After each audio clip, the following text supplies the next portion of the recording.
শুক্রবার বিকেলে রাজধানীর কাকরাইলের আইইডিবি ভবনে আন্তর্জাতিক এসএমই দিবস উপলক্ষে এক আলোচনা সভায় অংশ নেন এনসিপির আহ্বায়ক ও বিরোধী দলীয় চিফ হুইপ নাহিদ ইসলাম। সরকার ফ্যামিলি কার্ডের মাধ্যমে একটি নির্ভরশীল জনগোষ্ঠী তৈরি করছে, কিন্তু এর কারণে কোনো কর্মসংস্থান বৃদ্ধি পাচ্ছে না বলে অভিযোগ করেন তিনি।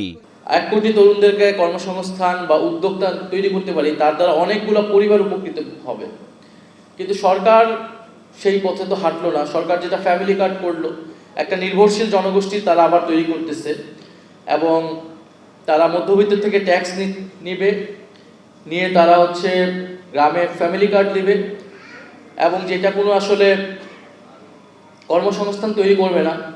আইনি প্রক্রিয়ায় শেখ হাসিনাকে দেশে ফিরিয়ে এনে সরকারকে তার ফাঁসির রায় কার্যকরের আহ্বান জানান বিরোধী দলীয় চিফ হুইপ। রায় হয়ে গিয়েছে, এখন এই সরকারের